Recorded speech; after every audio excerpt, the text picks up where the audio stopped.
Hello everyone, good morning students. Today we are back with the part 4 of the book Vistas from the chapter 4, The Enemy. So here we are going to start part 4. In part 1, 2, 3 we have done this, we have read it. There are two characters in this story, mainly Hannah, who is a wife of Mr. Sadao, that is Dr. Japanese surgeon. वो एक injured man को अपने घर लेकर आते हैं who is an enemy because he belongs, an injured man belongs from America. So he is an American soldier and he is assuming just like enemy because he is from other country.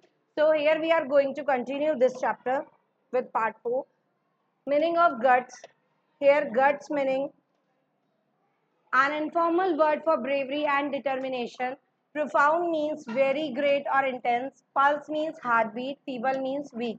The injured man choked and said guts. They got my guts. Guts means यहाँ मैंने बताया informal word for bravery and determination. जो आपकी gut feeling होती है, जो guts होते हैं, जो इनफॉर्मल मैनर होता है, वो ऐसे शब्द जो बहुत आपको साहसी दिखाते हैं, ब्रेव दिखाते हैं. इंजर्ड मैन जब है उसका एकदम चोक हो गया, मतलब कुछ बोल नहीं पाया वो, and said guts. They got my guts. He means that he was brave and courageous and the Japanese army would have a tough time while punishing him. और वो ये बता रहा है, जो इंजर्ड मैन है वही हमें ये कंसल्ट कर रहा है, वो हमें बता रहा है. उसकी कंसर्न ये थी कि मैं बहुत ज़्यादा ब्रेव, बहुत ज़्यादा करेजियस इंसान हूँ, बहुत ज़्यादा करेजियस हूँ मैं, और मैं जापानीज़ आर्मी को जानता हूँ कि वो मुझे क्या करेगी, वो एक टफ टाइम दे रही है बिकॉज इसके बाद मुझे वो पनिशमेंट मिलने ही वाला है. ये जैसा कि डॉक्टर सदाव ने ऑलरेडी बोला था कि अगर वो उसको पुलिस के हवाले करेंगे डेफिनेटली वो उसको प्रिजन में डाल देंगे, और अगर वो घर में रखेंगे तो भी उसको बहुत ज़्यादा रिस्क है, खतरा है. अपॉन हियरिंग हिम हैना क्राइड आउट टू सडाओ. इतना सुनते ही हैना ने सडाओ के साथ में सडाओ के पास में आके बहुत क्राई किया. Sadao hushed her to keep quiet. Sadao ने उसको मना किया और उसको बिल्कुल चुप करने की कोशिश करी कि चुप हो जाओ, खुश कर दिया उसको. The man became so quiet that Sadao held his wrist to check his heartbeat. Man जो है बहुत ज़्यादा क्वाइट था क्योंकि सडाओ जो है उसकी रिस्ट पे उसकी हार्ट बीट चेक कर रहा था. he was checking if the man was still alive. अब वो चेक कर रहा था यदि उसका मैन जो मतलब वो जो इंजर्ड पर्सन है वो अभी भी जिंदा है या नहीं. His pulse was there although it was very weak. उसकी पल्स जो है वहाँ पर थी तो सही, हालांकि वो बहुत ज़्यादा फीबल था, बहुत ज़्यादा वीक था. सडाउ thought that it was enough for a person who had a desire to live. सडाउ ने बोला, उसने सोचा, actually he was thinking that कि सफिशिएंट एक पर्सन को कि उसकी जिंदा रहने की इच्छा होनी चाहिए, वो अपने आप जी जाएगा. There was still hope that the man would survive. और यही उसकी उम्मीद है और यहाँ पर अभी भी हमें होप थी कि वो सर्वाइव कर जाए. Sadao was sure that he did not want the man to live. Sadao जो है इस बात के लिए श्योर था कि वो जो he did not want the man to live, वो नहीं चाहता था कि आदमी जिए, क्योंकि उसने उसका जो फ्यूचर था पहले से उसको सेट था कि ये प्रिजन में जाएगा, प्रिजन में जाके इन द एंड इसको तो फांसी लगाने वाले हैं, वो मारने वाले हैं, इतना टॉर्चर हो जाएगा और इसकी बॉडी अभी बहुत ज़्यादा ही वीक है. So he is not able to survive in that pain. इसलिए वो चाहता था कि इंसान तो चाहता है, उसमें होप है और ये जी भी जाएगा अगर इतनी होप बाकी रही, लेकिन वो चाहता नहीं था मन से कि वो जिंदा रहे. He turned at swiftly as though he had never paused, and from his medicines he chose a small well, and from it will filled a hypodermic and thrust it into the patient's left arm. उसने वो दवा जो है hypodermic नाम की वो उसने fill करी. उसका जो वर्क था उसने किया, उसको मेडिसिन वगैरह देने का काम है वो उसने करा. तो चूज करा कि ठीक है एक छोटा सा पहल तो हम करते हैं, छोटा सा स्टेप हम उठाते हैं, और फिल करा हाइपोडर्मिक, और जो उसके पेशेंट के लेफ्ट आर्म में उसने इंजेक्ट किया उसको. Then putting down the needle, he took the man's wrist again. और फिर needle से उसने man की wrist जो है दोबारा से put down करी. The pulse under his fingers fluttered once or twice and then grew stronger. और उसने फील करा कि जो पल्सेज है वो उसकी 1-2 फिंगर्स तक फील हो रही है, क्योंकि वो इतना ज़्यादा वीक हो चुका था. उसको टच करते ही जो स्किन आपकी हिलती है, शिवर करती है, वैसे उसकी स्किन भी हो रही थी और वो स्ट्रॉन्गर स्ट्रॉन्गर हो ही जा रही थी, strong bye stronger. Vial means a small container, typically cylindrical and made of glass, used especially for holding liquid medicine. जब वो इंजेक्शन लगाते हैं तो वो एक छोटी सी जो शीशी है कांच की होती है बॉटल, उसमें से वो लेते हैं. That kind of container he are using vial. Hypodermic means needle syringe injection. Thirst means pushed. Flutter means tremble. Sadao ने स्टॉप करा हैना को फॉर एडमिनिस्ट्रेशन, जो उसने एनेस्थेटिशिया दिया था उसके लिए उसने स्टॉप करा उसको, और वो क्विकली वहाँ टर्न करता है और चूज करता है एक स्मॉल बॉटल लेकर आओ मेडिसिन से। उसने फिल करी उसमें syringe with the medicine and push the vaccine into the man's left arm. कौन सी आर्म में लगाई थी, ये क्वेश्चन आपका बन सकता है। It is using left arm. Sadao placed the needle down and held the man's wrist. The pulse shivered once or twice and then improved. फिर पल्स एक बार पल्स जो थी उसकी शिवरिंग हुई थी, थोड़ी सी कपकपाया, वो थोड़ा सा ट्रेम्बल हुआ, उसके बाद में वो नॉर्मल आ गई। Compel means here forced. Apologize means sorry. Feel sorry. Sadao took a deep breath as he told Hannah that the injured man would live. He woke up, his blue-colored eyes were full of fright as he realized where he was. Hannah felt sorry for him. She served him food as the servants refused to enter the room where he was kept. जैसा कि Yumi वाला case हमने already देख लिया था, जब we have already seen it, जब Yumi को उसने ऑर्डर किया कि you should clean the whole body of the injured person and she refuse it, she denied it कि I can't do it, I am not able to do. तो उसने Sadao ने एक डीप ब्रेथ ली और hold उसने told करा, हैना को बताया कि इंजर्ड मैन जो है अब वो जी सकता है, उसको अपने सफिशिएंट मेडिसिन दे दी हैं, तो हमें उसके लिए अब वो वोकअप हो रहा है और उसके ब्लू कलर की आईज जो है थोड़ी सी फुल ऑफ फ्राइडन हो रही, थोड़ी सी डरावनी भरी हो रही है, डर हो रहा है। उसने रियलाइज करा कि हाँ वो ऐसा हो रहा है, क्योंकि एक तो नए घर में था, दूसरे घर में था, और वो जानता है मैं जिस घर में हूँ दे आर माई एनिमी, उसको ये चीज बता दी। हैना ने बहुत सॉरी फील किया उसके लिए और उसने सर्व किया फूड, क्योंकि उसके सर्वेंट्स ने ऑलरेडी, स्पेशली यूमी ने मना कर दिया था to enter in the room, तो हैना ने ही इसको सर्व किया फूड। समन means together. When Hana met the injured man for the first time, जब हैना मिली इंजर्ड मैन से फर्स्ट टाइम, उसने देखा कि मैन वॉज गैदरिंग स्ट्रेंथ, उसके पास काफी सारी स्ट्रेंथ थी, काफी ताकत थी, and he was full of fear, लेकिन उसके पास डर भी बहुत था। Gasp means to catch one's breath due to astonishment. Knelt means sat on her knees. Porcelain means a white, vitrified, translucent ceramic called china used for making utensils. वो एक ऐसा ceramic जो चाइनीज आइटम्स जो बनते हैं, आपकी pottery making होती है, इनसे यूटेंसिल्स बनते हैं चाइनीज के। Hannah said softly to the injured man that he should not be afraid. उसने बोला इंजर्ड मैन को, थोड़ी तसल्ली दी, सेटिस्फाई किया कि don't be afraid, we are with you. He was astonished that she could speak English. वो बहुत ज़्यादा सरप्राइज फील हुआ क्योंकि हैना ऑल्सो बिलोंग्स फ्रॉम अमेरिका, तो उसको बहुत सरप्राइज हुआ कि जापानीज नहीं बोलते, ये इंग्लिश ही बोल रहे हैं, मेरी लैंग्वेज बोल रहे हैं। हैना ने रिप्लाई किया that she had lived in America for a long time. The man wanted to speak further but was not able to speak. Man जो है वहां पर रहा था लेकिन वो फिर भी बोल नहीं पा रहा था, अभी अनेबल था बोलने में। हैना फैड हिम जेंटली। हैना ने उसको बहुत प्यार से जेंटली खाना खिलाया with a spoon made of porcelain, जो चाइना से बनी हुई थी, चाइनीज जो सरामिक है उससे बना हुआ था। The man did not want to eat but still he ate. Man चाहता तो नहीं था खाना, लेकिन स्टिल वो क्या कर रहा था, खा रहा था, क्योंकि एक टाइम पे खाना इंपॉर्टेंट हो जाता है हमारी बॉडी के लिए, not for us. As Hana fed the man, जैसे ही हैना ने उसको खाना खिलाया, she said that soon he would become strong, इसको खाने से आप बहुत जल्दी स्ट्रॉन्ग हो जाओगे। She said so despite the fact that she dislike him, the man did not reply to her. उसने बोला हालांकि तुम्हें बहुत ज़्यादा डर हो रहा होगा मुझसे, तुम्हें नहीं इच्छा है बात करने की, कोई बात नहीं, तुम यहाँ पे एनिमी हो, as your wish, but still तुम खा लो। मैन ने कोई रिप्लाई नहीं करा इस बात पे। Sadao visited the man on the third day. अब सडाओ जो है, अब उसको यहाँ रहते हुए 2 days ऑलरेडी हो चुके थे, जब वो इमरजेंसी केसेस आए थे, उन्होंने एनेस्थेसिया लगाया, उन्होंने उसको, उसकी बुलेट गन शॉट जो हुआ था वो बुलेट उसकी निकाली बैग से, तो ये सारा हो गया था। अब नाउ वो थर्ड डे उसको विजिट करने आता है after the operation. The young man was sitting but his face was pale and weak due to the effort that he made while sitting. अब जो यंग मैन था वो बैठा हुआ था, लेकिन उसका जो फेस था ना बहुत ज़्यादा वीक, बहुत ज़्यादा पेल हो गया। वीकनेस एक दिन में आ जाती, लेकिन उसको दूर करने के लिए काफ़ी टाइम लग जाता, तो उसका फेस अभी भी बहुत ज़्यादा डल था, पेल था, और बहुत वीक लग रहा था due to the effort he had made while sitting, क्योंकि उसने बहुत ज़्यादा एफर्ट, अभी वो बैट पे ऑलरेडी लेटा हुआ था, लेकिन जैसे ही वो लाए होने से बैठे होने तक की जो स्ट्रेंथ चाहिए होती है, जो ताकत चाहिए होती है, उसकी वजह से वो बहुत डल सा हो गया था, क्योंकि उसमें बहुत ज़्यादा ताकत लगा के वो बैठा हुआ। Sadao scream at him, Sadao ने उसको ऑर्डर किया, उस पर चिल्लाया, स्क्रीम करा to lie down. He said that the man would die if he stressed himself.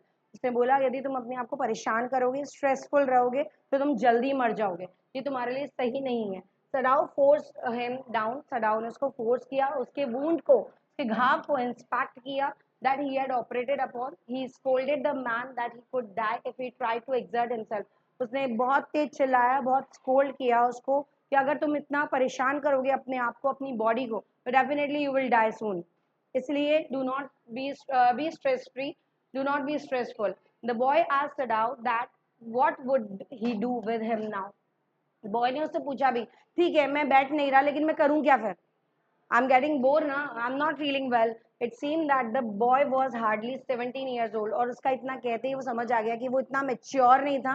He was just 17 years old. He asked Sadao that would he hand him over to the Japanese army. उसने सदाओ से पूछा, क्या तुम मुझे अब Japanese army को hand over कर दोगे? मतलब मैं मरने वाला हूँ, मैं जाने वाला हूँ. सदाओ डिड नॉट रिप्लाई इंस्टेंटली. उसने सडनली कोई रिप्लाई नहीं किया. He completed examining the boy and then put the silk kilt on him. उसने उसकी बॉडी को इंस्पेक्ट कर लिया, एग्जामिन कर लिया, चेकअप कर लिया उसका. आफ्टर ऑपरेशन उसके सारे वूंड्स को देख लिया और उसको किल्ट से, रजाई से वापस से उड़ा दिया. Sadao said that he himself did not know what he should do with the boy. अभी तक सदाव को नहीं पता था खुद में ही कि मेरे को क्या करना चाहिए इस आदमी का. इसको मैंने ठीक तो कर दिया. Now what I would do? He added that he was supposed to hand him over to the police. उसको ये तो था कि हाँ मैं हैंड ओवर करूंगा पुलिस को. जब वो उसको ऑपरेट कर रहा था, उसको चेकअप कर रहा था, तब तक उसको ये मालूम था. लेकिन now he is not able to understand what I would do.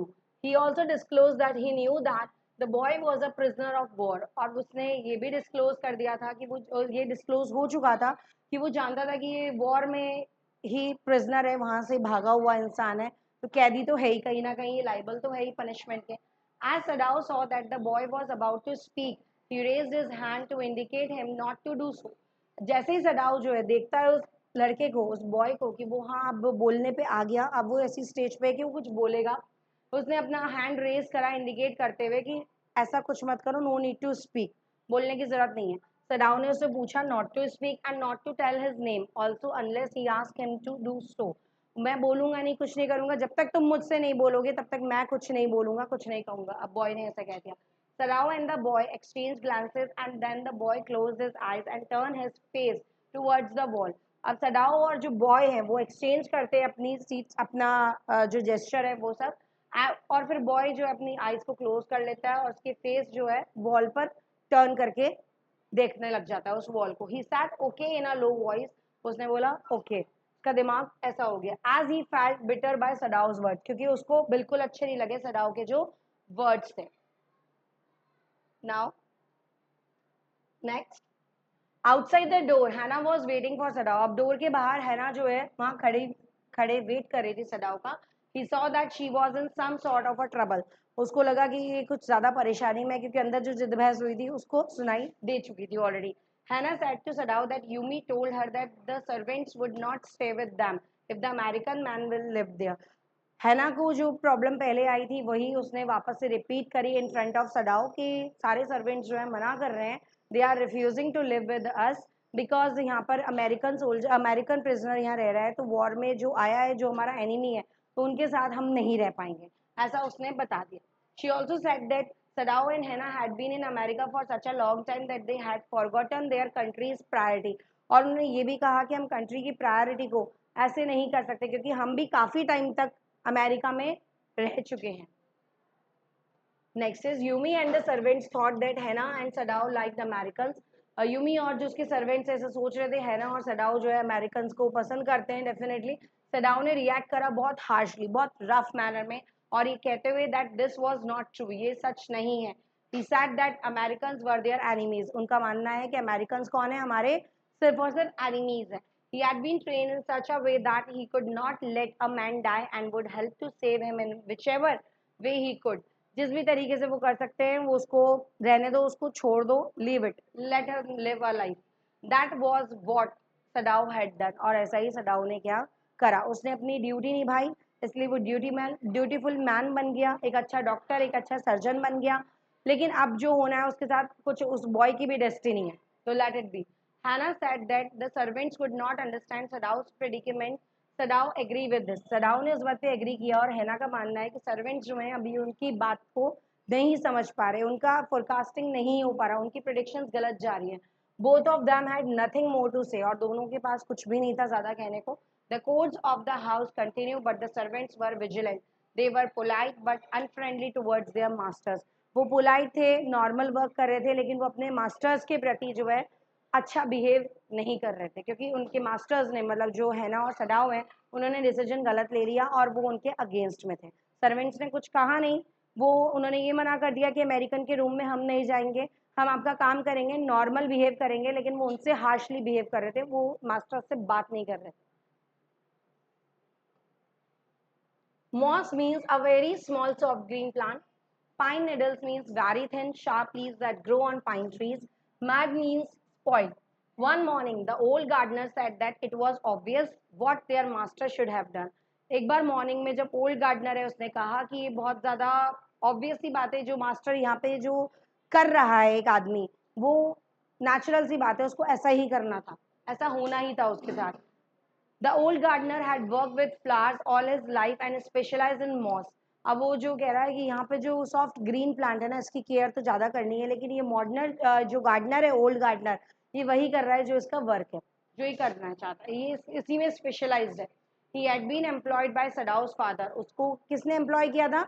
ये जॉब उसको सडाओ के फादर ने दी थी. The gardener had made one of the best moss gardens in Japan for Sadao's father. Sadao के फादर के लिए Japan में उसने मॉस गार्डन बना दिया था बिकॉज ऑफ सडाउस फादर, और उसमें वो बेस्ट था. He would sweep the bright green colored carpet of the moss clean so that the sharp leaves of pine tree could not spoil the soft velvety surface. उसने जब वो hard surface पे पड़ेगा, इसलिए उसने मॉस का पूरा गार्डन एक कारपेट टाइप बिछा दिया, सो दैट जब पाइन ट्रीज की जो लीव्स है, पाइन की जो पत्ते हैं, वो जब नीचे गिरेंगे तो एक सॉफ्ट सरफेस उनको मिले, एक हार्ड सरफेस ना मिले. ऐसा उसने ट्रीट किया था. He plucked a flower bud from the bush as he said that his master's son, that is Sadao, knew very well what he was supposed to do. He added that when the man was almost dead, he should have left him to bleed to death. ये वो flower जो है वहां से plucking करता था, flowers की वहां से उतार लेता था फ्लावर बर्ड को उसकी बुश से, और ये कहता था कि मास्टर के जो सन है ना, उन्होंने ऐसा कहा है. दैट इज सडाऊ ये बात जानता था बहुत अच्छे से कि वो सपोज जो कर रहा है वो मैंने ही कहा है, कहीं ना कहीं ऐसा सपोज टू डू है, ऐसा होना है. उसने ये भी ऐड किया कि जब भी वो मैन ऑलमोस्ट डेड होने वाला था, हो चुका था, ऑलमोस्ट जब डेड पोजीशन में था, he should have left him to bleed to death. वो उसको छोड़कर आ गया था उसी डेथ के पोजीशन में जब उसकी बहुत ज़्यादा ब्लीडिंग हो रही थी. Contemptuously मतलब disrespectfully. Wisteria wine means a flower plant used for decoration. The cook said disrespectfully that their master was so proud of his skill at saving lives that he did not bother whose life he was saving. इतना तो उसके servant समझ चुके थे कि master के लिए, हमारे मास्टर के लिए इतना तो तय है, कौन है सामने वो मतलब नहीं है, लेकिन उसको जो ड्यूटी है वो ट्रीटमेंट वो कर रहा है, उसके लिए वो सारे बॉदर बिना बॉदर किए वो काम वो कर रहा है, और वो अपने सामने उस जिंदगी को बचा रहा है जिसको वो बचा सकता है. She cut the neck of hen skillfully and held the bird as it shivered. She let the blood of the hen flow into the wisteria plant. The old gardener had instructed her that blood was the best fertilizer for the plant. जैसे वो जब plant को कर रहा था तो जो उसके से ब्लड आता है, तो गार्डनर उसको ये चीज बता रहा था कि हाँ, blood is also good for their fertilizer for the plants, and he did not allow her to waste a single drop of it. और वो ब्लड की एक सिंगल ड्रॉप भी वेस्ट नहीं करना चाहता था. So students, we will continue it in our next class. Thank you.